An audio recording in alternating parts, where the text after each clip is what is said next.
እኮ እኔ ኪያ ነኝ አንተም ወደ ግን እያልክ ያለው ነገር ታውቃለህ ነው። ያ ሴት አይደልሽ? እናንተ ሴቶች ስትባሉ ማፍቀራችሁ መናገር ለትልቅ ነው። ናሁም እኮ ቦርሳ ውስጥ ያለውን ነገር ካየ ማጣራቱ አይቀርም አይደል? ሲጀመር አምባሩን እኮ የተቀበልኩ ከነሪሲቱ ሄዶ ያለበት ቦታ እንዲያጣራ ነው አይደል? መጣኤ ሚስት ትልቅ ሚስጥር አላት፣ በደንብ ጠይቃት። የናሁምና የምሩ ትዳር አሁንም አደጋ ላይ ይገኛል። ምሩ በቦርሳ ውስጥ የተከተተ ሀብልና እንዲሁም ደግሞ ወረቀቱን ከቦርሳዋ ውስጥ ናሁም ባገኘው ሰዓት በጠየቃት ሰዓት ፌንት አድርጋ ወድቃለች። ጽናት ነገሯ እንዳይታወቅባት አሁንም እየሸፋፈነችና ነገሩን ሁሉ ወደ ሶሲ እያዞረችው ትገኛለች። የጽናት እንዲህ መቀያየር እጅግ ያሳሰበው ኪራም ምን ሆና ነው ምንድን ሆና ነው እንደዚህ ጸባዋ የተቀያየረው እያለም እየጠየቀ ይገኛል። ሶሲም በበኩሏ አምላኬ ሆይ እኔ አሁን ያንን መጥፎ ሰውነቴን ትቼ ወደ መልካም ሰው ስመጣ ለምንድን ነው ግን ሰው ፊቱን የሚያዞርብኝ? ለምንድን ነው ሰው እንዲረዳኝ የማታደርገው? እያለች ፈጣሪዋን እየተማጸነች ነው የምትገኘው።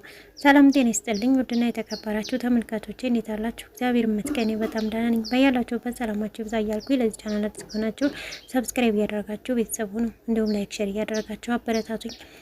ዛሬ ደግሞ ጽናት ድራማ ክፍል 254ን ይዤላችሁ መጥቻለሁ። እስከ ቪዲዮ ፍጻሜ ድረስ ከኔ ጋር ቆዩ። ጽናትና ሶሲ አሁንም ግብግባቸውን ቀጥለዋል። ጽናት ይህ ሚስጥር እንዳይወጣባት አውቃን ያደረገችው እንዳትልባት የቻለችውን ሁሉ እያደረገች ቢሆንም ነገር ግን ሶሲ አሁን ላይ ለጽናት ያላት አመለካከት ከፍ ብሏል።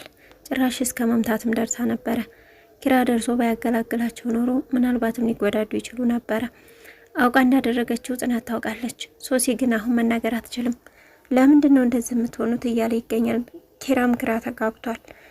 ጽናት ለምንድን ነው ይህን ያክል የተቀየረችው እያለም ይገኛል።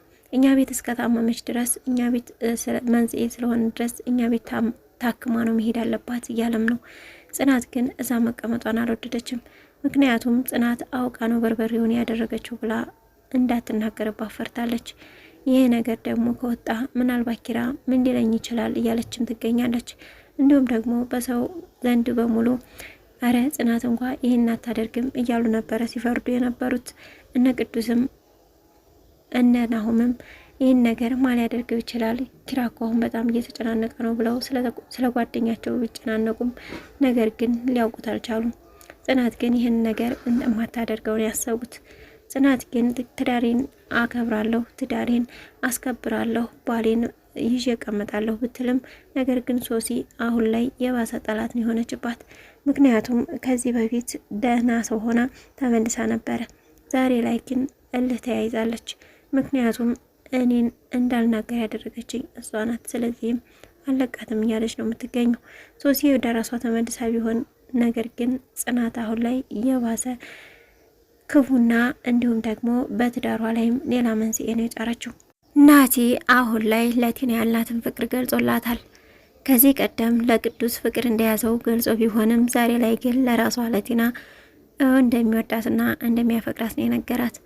ቲና ግን ከዚህ ቀደም የነበረኝ የህይወት ታሪክ ጥሩ አልነበረም፣ አንተ ግን እንዴት ያንን ትተህ ልትወደኝ ቻልክ በማለትም ጠይቀው ነበረ።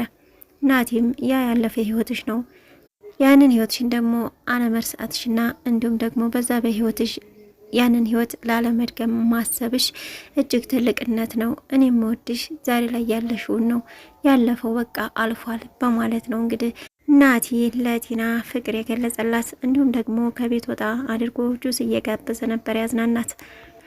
ሌላው ደግሞ የናሁም ቤተሰብ ነው።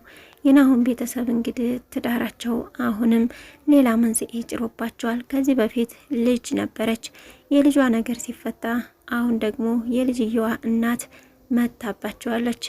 እንግዲህ አመጣጧም ቀለበት እና እንዲሁም ደብዳቤ ጽፋ ነበረ በወረቀት ቦርሳዋ ውስጥ ከታ ከቤት ወጣችው። ያን ጊዜም ደግሞ ያየችው ህዊ ብቻ ነበረች።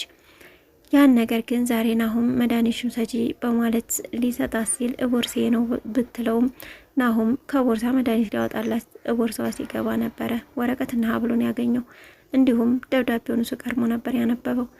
ምሩ ውሃን ይዛ ስትመጣ ነበር እንግዲህ ይሄ ምንድን ነው ብሎ ሲጠይቃት ፌንት አድርጋ መሬት ላይ የወደቀችው። ይህንን ነገር ማን ሊያደርገው ይችላል በማለትም በንዴት ጠይቋት ነበር። እሷ ግን ምንም ነገር እንደማታቅ ምላ ነግረዋለች። ሀዊንም ጠይቋት ነበር። ሀዊም ምንም እንደማታቅ ተናገረች። ነገር ግን እየጠረጠረች ያለችው የናሆም የቀድሞ ፍቅረኛውን ነው። የናሆም የቀድሞ ፍቅረኛውም እንግዲህ ይህን ነገር ለማስተባበል ስትል ሰው ገዝታለች። አሁን እኔ ነኝ የከተትኩልሽ በማለት ሄደህ አንተ ለናሆም ፍቅረኛዋ እንደሆነ ንገረው በማለት እንግዲህ ስልክ ደውላ እየነገረችው ነበረ። ናሆም እንደዛ ካልኩት ይገለኛል ቢላትም ከብሩ አይበልጥም በማለት እምቢ ብሏን ነበር። ነገር ግን ነገርኩህ በማለት ትነግረዋለች። እሱም በሀሳቧ ተስማምቶ ወደ ናሆም ደጅ ሄዷል። እንግዲህ የቀድሞ ፍቅረኛውም ወደ ናሆም ስልክ በመደወል ናሆም ከቅዱስ ጋር ሆኖ ለቅዱስ እያማከረው ስለነበረ በዛ መሀል እንግዲህ ደውላ የሚስት ፍቅረኛ አሁን ውጭ ላይ ነው፣ እሷን እየጠበቃት ነው፣ ስለዚህ ብትሄድ ታገኘዋለህ በማለት ነው እንግዲህ የተናገረችው። ምናልባት ናሆም ደግሞ ወደዛ ሲሄድ ምን ሊያደርገው ይችላል? ሊጎዳውም ይችላል፣ አይታወቅም።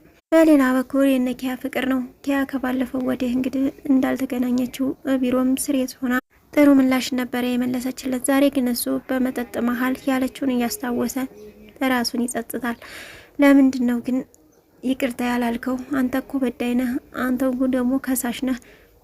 ቢያንስ ይቅርታ ብትጠይቀኝ ምን አለበት? ያለችውን እያስታወሰ ዛሬ ላይ ስክር ብሎ ወደ እሷ ደውሎላት ነበረ። ደጋግሞ ከደወለ በኋላ ምን ሆኖ ነው ይሄ ልጅ የማይተወኝ? ለምንድን ነው የሚደውልብኝ? በማለት መጨረሻ ላይ ስልኩን ታነሳዋለች። እበራችሁ አካባቢ ነኝ፣ ስለዚህ እበር ውጪ፣ በር ክፈችልኝ ይላታል። እሷም እንኳንም እዚህ መጣ በማለት በንዴት ትወጣለች። ስትወጣ ጅብርር ብሎ ሰክሮ ነበር የጠበቃት። እናም ይቅርታ አድርጊልኝ፣ እወድሻለሁ፣ እኔ ከአንቺ ውጪ ማየት አልችልም በማለት ቢላትም እሷ ግን ከእኔ ውጭ ባታይኗ የገዛ ጓደኛዬን ምለክፌ ነበረው እንደሷ እኮ የዓለምን ሴት ሁሉ ነው እንደዚህ ያያትን ሴት ሁሉ የምትለው፣ እኔ አንተን አላፈቅርህም በማለት ነግረዋለች። እሱ ግን አንቺ አትውደጂኝ፣ እኔ ግን እወድሻለሁ፣ ደግሞም እንደምትወጂኝ ያስታውቅብሻል፣ ይቅርታ አድርጊልኝ በማለት ቢጠይቃትም እሷ ግን ፈቃደኛ ልትሆን አልቻለችም። እንዲሁም እቤትም እንድታስገባው ፈቃደኛ አይደለችም። በምድር ምሽት እንደሰከረ ነበረ ሄድ ብላ ያባረረችው። ይወድቅ ይሆን እንዴ እያለች በሀሳብ ብትሰለሰልም ነገር ግን መልሳ እንዳታስገባው እናቷና ጓደኛዋ አሉ። እናቷ ደግሞ እሱ ባል እንደማይሆናት ነግራታለች። ግራ ተጋብታለች። በቀጣይ ቪዲዮ ደግሞ እስኪ ምን እንደሚከሰት ተከታትዬ የማቀርብላችሁ ይሆናል። እስካሁን አብራችሁ ስለቆያችሁ እጅግ በጣም አመሰግናለሁ። ለቻናሉ አዲስ ከሆናችሁ ሰብስክራይብ እያደረጋችሁ ቤተሰብ ሁኑ። በያላችሁበት ሰላማችሁ ይብዛ። ሰላም ለሀገራችን ይሁን፣ ሰላም ለሕዝባችን።